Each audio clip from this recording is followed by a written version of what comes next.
This is going to be Jade Whitehouse. Tonight, I just want to give a brief overview of the Women's Rights Network Australia before updating everyone on our activities, campaigning against two bills tabled by Sydney Independent MP Alex Greenwich. This is just a little agenda, so I'll speak briefly about the conversion ban bill, but mainly about the equality bill. Give a bit of a summary on some points that we're really focusing on, and then discuss how we're trying to get this information out to the broader public. So just first, a bit of an overview about WRNA. We are a sister organisation modelled on the WRNA organisation founded by Heather Billing in the UK. We have a loose and collaborative connection with Women's Rights Network in the UK, but we're a homegrown Australian organisation.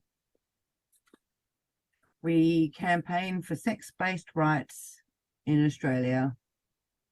We started in April 2023, so our anniversary is the 28th of April. We now have 70 members, growing rapidly, and we're very active across different states. We've had a few little wins, including a "What is a woman?" question to Julia Gillard by certain members, which led to some trending on Twitter for a few days. And we had a very successful Fair Women's Sport campaign at the time of the World Cup in August. But what's happening in New South Wales, Australia?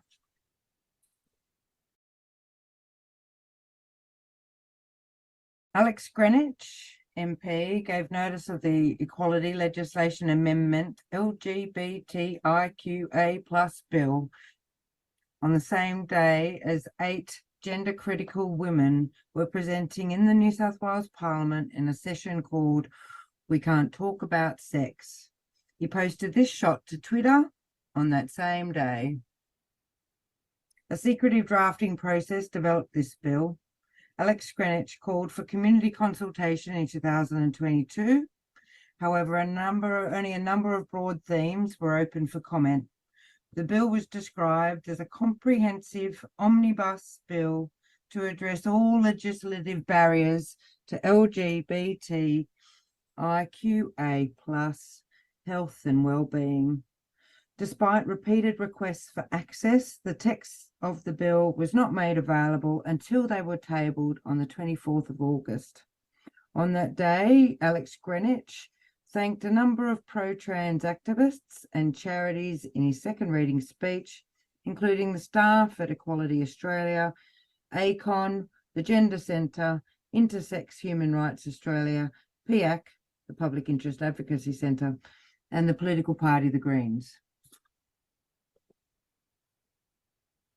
So introduced on the 24th of August this year, the Equality Bill, for short, amends 20 other acts, is a complex piece of proposed legislation that touches on complex, deep issues, and if passed, will have profound impacts on society in New South Wales.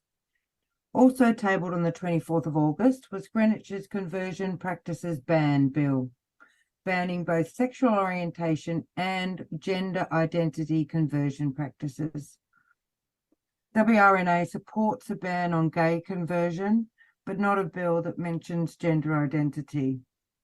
New South Wales Labor ran a targeted consultation around the same time in August to develop their own conversion practice ban bill.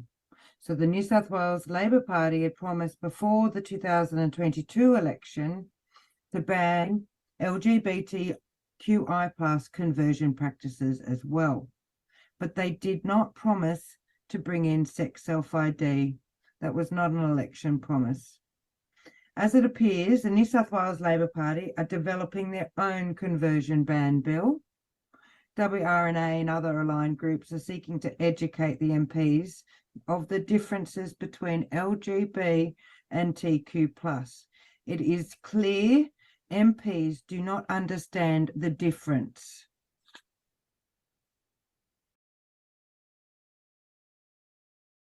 So as we know, this sort of legislation is impacting the sex-based rights of women and girls, gays, lesbians, and bisexual people. It also harms culturally and linguistically diverse communities who are disproportionately impacted. Over the next few slides, I'll go into each of these points. There are 8 main areas of concern that WRNA have focused on. And there's an overview here. There are the 8. We have sex self-ID, allowing minors to transition, redefining sex and sexuality, encouraging sexual exploitation of women, encouraging the reproductive exploitation of women, restricting freedoms of expression, infringing the rights of government employees, and their impacts on government workplaces. So first, the Equality Bill seeks to bring New South Wales into line with the other states and territories of Australia by introducing sex self-identification, hence removing the requirement for medical interventions before permission to change sex descriptor on your birth certificate. The second issue of the bill that's related is that the sex descriptor identifier is not limited to changing from sex, changing your sex from male to female or vice versa.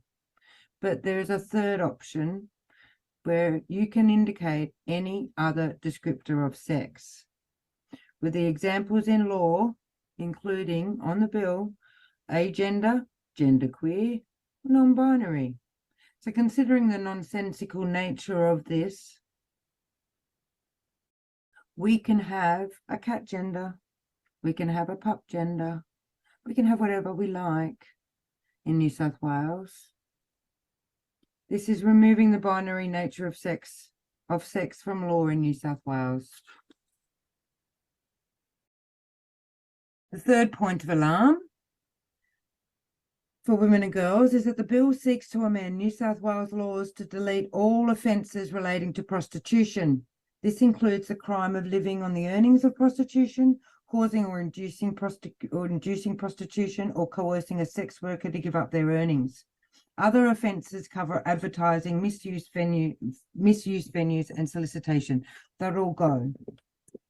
These changes would place New South Wales in breach of Article 6 of CEDAW. Parties shall take all appropriate measures, including legislation, to suppress all forms of traffic in women and exploitation of prostitution of women. And the fourth alarm that's raised because of this bill will make legal engaging in commercial surrogacy outside New South Wales, make it legal, and empowering the courts to issue parental orders to intending parents of children born from these arrangements. So thinking about the Greek surrogacy scandal. The fifth alarm relates to the bill seemingly removing the discrimination protection for people on the basis of homosexuality and replacing it with sexuality. So the definition homosexual means male or female homosexual is to be replaced with a definition of sexuality that includes homosexual, bisexual, and asexual, which is not a sexuality. This definition does not include heterosexuality. The sixth and seventh issues curb freedom of expression.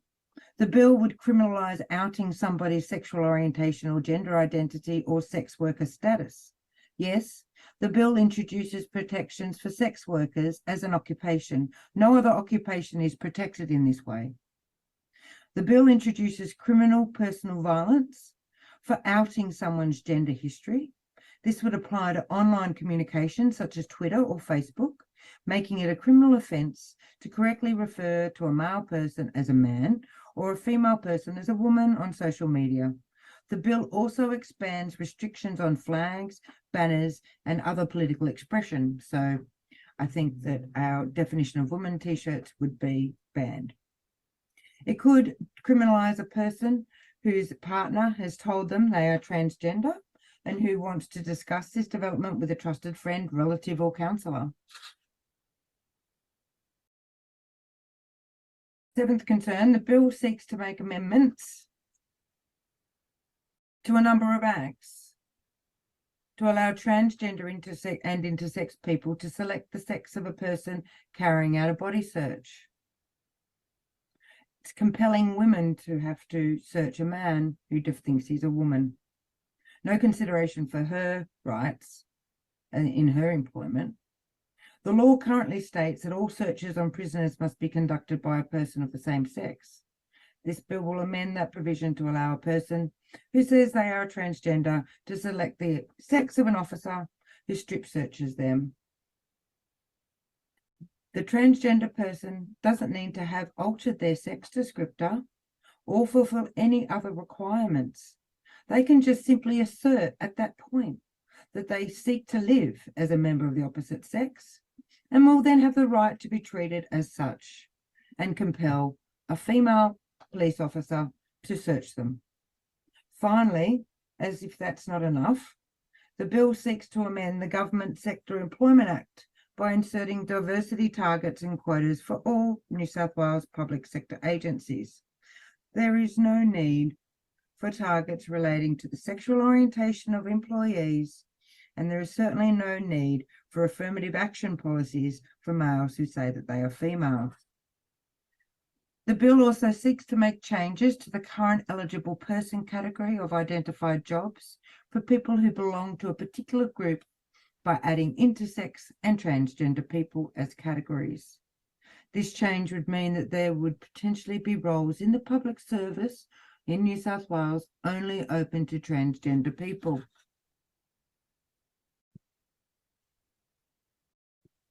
One thing is clear from people who have been in discussion with different governmental representatives in New South Wales, all MPs across the aisle have a lack of understanding of foundational issues related to the proposed legal changes, such as the differences between LGB and TQ+, and the unpopularity of sex self-ID internationally. This is a screenshot from our respectoursex.org website. Women's Rights Network Australia are trying to help MPs have a greater understanding of the issues by publishing information on our website, respectoursex.org, and as this image shows, tooling people up to raise the issue directly by asking for a meeting with their MP. WRNA are also running social media campaigns on each misunderstood issue over the next 10 or so weeks. We need you all to please share these messages everywhere when you see them. You can help by contacting your MP and asking for a meeting to explain how significant these issues are. That will help school New South Wales Labor about the deep impacts these proposed laws will have. If you can't get a meeting, tell the receptionist, email again, ring again. I only got a meeting with my local rep after 5 weeks of harassing his local and ministerial officers. And at that meeting, it was such a productive 1 hour of communicating the very big concerns of LGB and women's rights. He did not know. He just did not know. And he's a minister in New South Wales. So when we think about the MP lobbying, this is the graph as to the distribution of our members in the lower house. We had a change of government last year. Up until then, Alex Greenwich did have balance of power, but there are now 11 independents on the crossbench. This means that New South Wales Labor do not generally rely on his support. We are raising the concerns with all members of both houses. However, we need New South Wales Labor to understand the dangers associated with legislating any aspects of these bills, i.e. both the Equality Bill and the Conversion Bill, because they may sever these bills and adopt individual policies under their own bills. Most likely, this will be potentially the case with sex self-ID. Labor committed to the New South Wales election last year of banning LGBTQI conversion practice. So we need to explain gay conversion is for banning, but not gender identity conversion. WRNA would support a gay conversion ban, obviously, but the inclusion of gender identity is a modern day gay conversion. We need to explain this. It's a heteronormative conversion of gender non-conforming individuals who would most likely grow up to be gay or lesbian if left alone. We need New South Wales Labor to understand this in the broader context around poor evidence and outcomes of gender affirming care, especially in relation to minors. So to raise awareness and give people the tools to lobby their local reps in New South Wales Parliament, Women's Rights Network Australia have an online information webinar this week on Thursday night, 5th of October at 8 p.m. It's just for a short 50 minutes. We're encouraging everyone to register to learn about the bill and be given tools and confidence to raise the issues themselves. One initiative from the info session will be to provide attendees with postcards to post to the Attorney General, with the aim to clearly remind the Attorney General of New South Wales the sex-based rights of women. We have, so I'll just show you on the back of that card, you may not be able to read it. It says women and children need New South Wales parliamentarians to stand up for them and protect their sex-based rights. Sex self-ID threatens the sex-based human rights of women and children in New South Wales and discriminates them based on sex. Sex self-ID creates a legal fiction where sex doesn't matter and ignores safeguarding principles. Sex self-ID insensitizes gender identity fraud. Defend our biological reality that our bodies make us vulnerable. Women and children cannot identify out of bodily vulnerability. It is based on our sex. Please defend our sex-based rights in law. So we have our website that is growing in content all the time. We have blogs about these various issues. We have a sex self-ID quiz. We have the names and addresses of all representatives in both houses of Parliament. The blogs provide deep dives into the issues, and we're constantly updating the website with more info and tools. So thank you for having us this evening. For further information, please do go to our website. We also have our home website at WRNaustralia.au. LGBTalliance.org.au have incredible material on their website, as does Afora. And here is a slide to leave you with that you can scan the registration form here to attend our seminar on Thursday night, or share it as you will. Thank you very much.